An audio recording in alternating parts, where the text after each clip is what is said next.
ਸੁਲਤਾਨ multimedia 786 channel ਨਾਲ ਜੁੜੀਆਂ ਸਾਰੀਆਂ ਸੰਗਤਾਂ ਨੂੰ ਜੈ ਪੀਰਾਂ ਦੀ। ਅੱਜ ਦੀ ਵੀਡੀਓ ਵਿੱਚ ਆਪਾਂ ਇੱਕ ਫਕੀਰ, ਅੱਲਾ ਦੇ ਵਲੀ ਅਤੇ ਸ਼ੇਰ ਦੀ ਕਹਾਣੀ ਦੱਸਾਂਗੇ। ਜੇਕਰ ਸਾਡਾ ਵੀ ਦਿਲ ਉਦਾਸ ਰਹਿੰਦਾ ਹੈ, ਮਨ ਪਰੇਸ਼ਾਨ ਰਹਿੰਦਾ ਹੈ ਤਾਂ ਇਹ ਵੀਡੀਓ ਦੇਖ ਲਿਆ ਕਰਿਓ। ਪੀਰਾਂ ਦੀ ਪਿਆਰੀ ਸਾਧ ਸੰਗਤ ਜੀ, ਇਸ ਦੁਨੀਆ ਦੇ ਵਿੱਚ ਸਿਰਫ ਉਸੇ ਦੀ ਹੀ ਤਾਰੀਫ ਕੀਤੀ ਜਾ ਸਕਦੀ ਹੈ ਜਿਨੇ ਇਹ ਕੁਲ ਦੁਨੀਆ बनाई आ, पूरी कायनात बनाई आ। हज़रत हसन बसरी रहमतुल्लाह अलैह फरमाउंदे आ कि मैं एक बार एक आदमी दे जनाजे दे विच शामिल होया। कफन दफन करन तो बाद सारे लोग आपो अपने घरां नूं तुर पए ते मैं उन्हां लोकां तो वख हो के एक जंगल वालू तुर पिया कि जंगल दे विच जाके उस कुदरत दा आनंद लै सकां। रब दे द्वारा बनाई हुई ਇਹ ਪ੍ਰਕਿਰਤੀ, ਇਹ ਜੀਵ ਜੰਤੂ, ਇਹ ਕੁਦਰਤ ਦਾ ਮਨਮੋਹਣਾ ਨਜ਼ਾਰਾ ਲੈ ਸਕਾਂ, ਆਨੰਦ ਲੈ ਸਕਾਂ। ਇਹੀ ਸੋਚ ਕੇ ਮੈਂ ਜੰਗਲ ਦੇ ਵੱਲ ਤੁਰ ਪਿਆ। ਇਹੀ ਸੋਚ ਕੇ ਮੈਂ ਜੰਗਲ ਦੇ ਵਿੱਚ ਚਲਾ ਗਿਆ। ਜੰਗਲ ਦੇ ਕਾਫੀ ਅੰਦਰ ਜਾ ਕੇ ਮੈਂ ਇੱਕ ਪੱਥਰ ਤੇ ਬੈਠ ਗਿਆ ਅਤੇ ਉਸ ਕਾਦਰ ਦੀ ਕੁਦਰਤ ਨੂੰ ਦੇਖਣ ਲੱਗ ਪਿਆ, ਉਹਦਾ ਆਨੰਦ ਲੈਣ ਲੱਗ ਪਿਆ। ਕਿੰਨੇ ਪੰਛੀ ਚਹਿ ਚਹਿ ਰਹੇ ਆ, किन्ने सोहने सोहने दरख्त बूटे उगे हुए आ, किन्ने कीड़ पतंगे इधर उधर घूम रहे आ। अते ये सब कुछ देखदਿਆਂ देखदਿਆਂ मेरी अचानक ही निगाह दो दरख्तां दे विच एक छोटी ਜਿਹੀ गुफा दे विच गई। दूरों देखण ते मैनूं इदां ही लग्गिया कि ये जरूर ये गुफा चोर जां डाकुआं दे द्वारा बनाई गई होगी। चोर डाकू इत्थे ही रहंदे होणगे जां अपना चोरी दा समान इत्थे लिया के रखदे होणगे। मैं ये सोचिया कि क्यों ना उस गुफा नूं नेड़ेओं दी देखिया जावे। यही सोच के मैं हौली हौली उस गुफा वाल तुर पिया।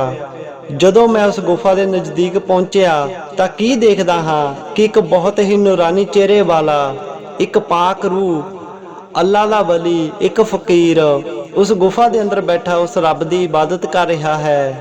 ये देख के मैं उस गुफा दे अंदर दाखिल हो गया।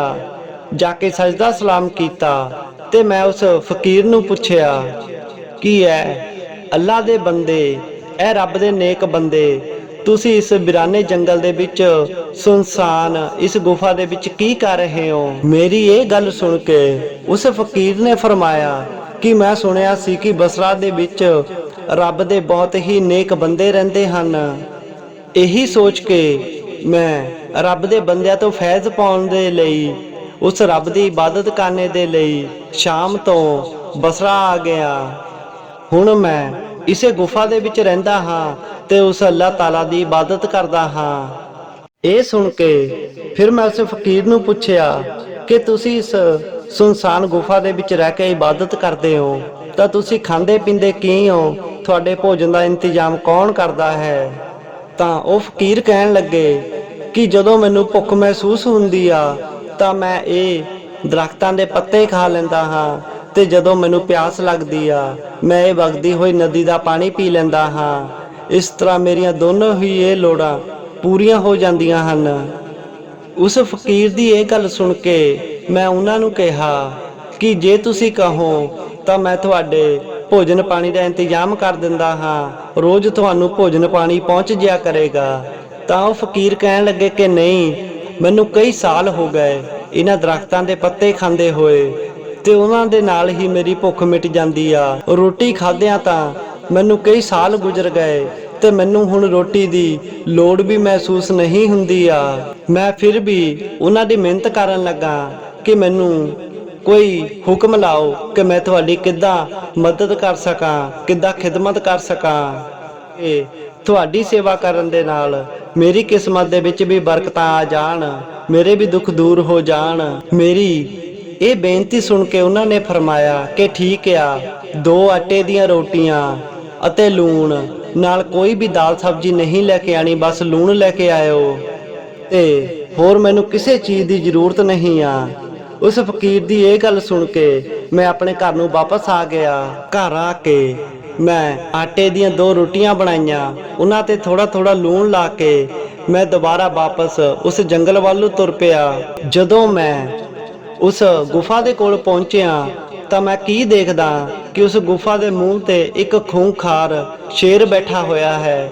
ਉਸ ਸ਼ੇਰ ਨੂੰ ਦੇਖ ਕੇ ਮੈਂ ਘਬਰਾ ਗਿਆ ਅਤੇ ਮੈਂ ਸੋਚਣ ਲੱਗਾ ਕਿ ਇਸ ਜ਼ਾਲਿਮ ਦਰਿੰਦੇ ਨੇ ਉਸ ਅੱਲਾ ਦੇ ਵਲੀ ਨੂੰ, ਉਸ ਫਕੀਰ ਨੂੰ ਖਾ ਲਿਆ ਹੋਵੇਗਾ।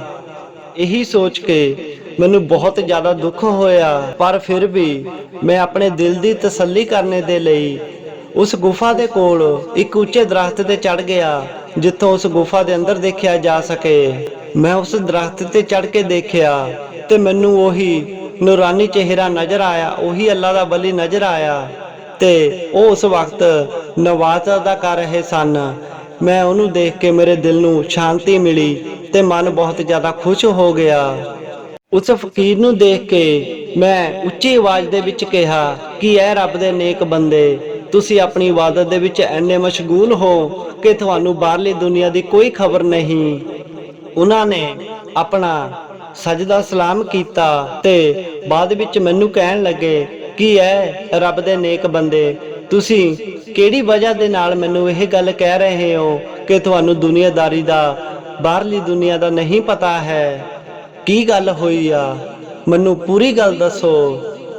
ਮੈਂ ਉਹਨਾਂ ਨੂੰ ਕਿਹਾ ਕਿ ਤੁਸੀਂ ਉਸ ਗੁਫਾ ਦੇ ਮੂੰਹ ਤੇ ਬਾਹਰ ਦੇਖੋ ਕਿ ਇੱਕ ਖੂੰਖਾਰ ਸ਼ੇਰ ਬੈਠਾ ਹੋਇਆ ਹੈ। ਉਹਨੂੰ ਦੇਖ ਕੇ ਮੈਂ ਘਬਰਾ ਗਿਆ ਤਾਂ ਉਹ ਅੱਲਾ ਦਾ ਵਲੀ ਕਹਿਣ ਲੱਗਾ ਕਿ ਇਹ ਤੁਸੀਂ ਗਲਤ ਕੀਤਾ ਹੈ, ਤੁਹਾਨੂੰ ਸ਼ੇਰ ਤੋਂ ਨਹੀਂ ਘਬਰਾਉਣਾ ਚਾਹੀਦਾ ਸੀ, ਤੁਹਾਨੂੰ ਉਸ ਤੋਂ ਘਬਰਾਉਣਾ ਚਾਹੀਦਾ ਸੀ ਜਿਹਨੇ ਇਸ ਸ਼ੇਰ ਨੂੰ ਪੈਦਾ ਕੀਤਾ ਹੈ, ਇਸ ਸ਼ੇਰ ਨੂੰ ਬਣਾਇਆ ਹੈ। ਉਸ ਰੱਬ ਤੋਂ ਭੈ ਖਾਣਾ ਚਾਹੀਦਾ ਸੀ, ਨਾ ਕਿ ਇਸ ਸ਼ੇਰ ਤੋਂ। ਫਿਰ ਉਸ ਫਕੀਰ ਨੇ ਉਸ ਸ਼ੇਰ ਨੂੰ ਕਿਹਾ ਕਿ ਐ ਰੱਬ ਦੇ ਬਣਾਏ ਹੋਏ ਨੇਕ ਰੂਹ, ਅਗਰ ਤੈਨੂੰ ਮੇਰੇ ਰੱਬ ਨੇ ਹੁਕਮ ਦੇ ਕੇ ਇੱਥੇ ਭੇਜਿਆ ਹੈ ਜਾਂ ਮੇਰੇ ਰੱਬ ਨੇ ਤੈਨੂੰ ਹੁਕਮ ਕੀਤਾ ਹੈ ਕਿ ਤੂੰ ਮੈਨੂੰ ਨੁਕਸਾਨ ਪਹੁੰਚਾਵੇ, ਤਾਂ ਮੈਂ ਤੈਨੂੰ ਰੋਕ ਨਹੀਂ ਸਕਦਾ।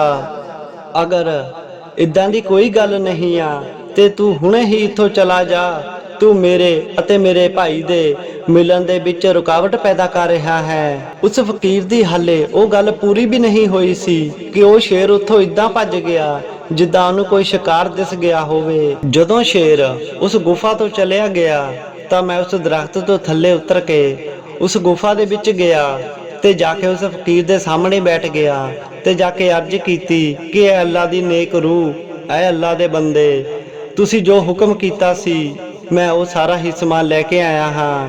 ਇਹ 2 ਰੋਟੀਆਂ ਅਤੇ ਉਹ ਤੇ ਲੂਣ ਲਾ ਕੇ ਮੈਂ ਤੁਹਾਡੇ ਅੱਗੇ ਪੇਸ਼ ਕਰਦਾ ਹਾਂ, ਇਹਨੂੰ ਤੁਸੀਂ ਭੋਗ ਲਾ ਕੇ ਖਾਣ ਦੀ ਕਿਰਪਾਲਤਾ ਕਰੋ। ਉਹ ਫਕੀਰ ਉਹਨਾਂ ਰੋਟੀਆਂ ਨੂੰ ਦੇਖ ਕੇ ਰੋਣ ਲੱਗ ਪਏ।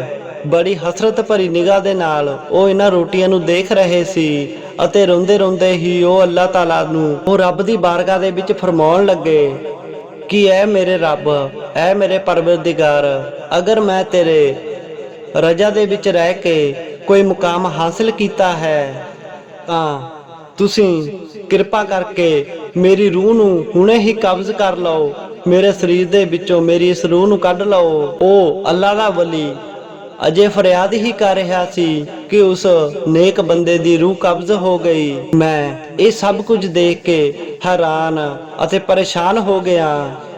ਮੈਂ ਹੈਰਾਨ ਪਰੇਸ਼ਾਨ ਉੱਥੋਂ ਵਾਪਸ ਆਪਣੇ ਸ਼ਹਿਰ ਨੂੰ ਆਇਆ ਅਤੇ ਆ ਕੇ ਕੁਝ ਨੇਕ ਬੰਦਿਆਂ ਨੂੰ ਇਕੱਠਾ ਕੀਤਾ ਕਿ ਉਸ ਫਕੀਰ ਦਾ ਕਫਨ ਦਫਨ ਕੀਤਾ ਜਾ ਸਕੇ। ਇਹੀ ਸੋਚ ਕੇ ਮੈਂ ਉਹਨਾਂ ਬੰਦਿਆਂ ਨੂੰ ਲੈ ਕੇ ਉਸੇ ਗੁਫਾ ਦੇ ਵਿੱਚ ਪਹੁੰਚਿਆ ਤੇ ਜਾ ਕੇ ਕੀ ਦੇਖਦੇ ਹਾਂ ਕਿ ਉੱਥੇ ਕੋਈ ਵੀ ਲਾਸ਼ ਮੌਜੂਦ ਨਹੀਂ ਸੀ।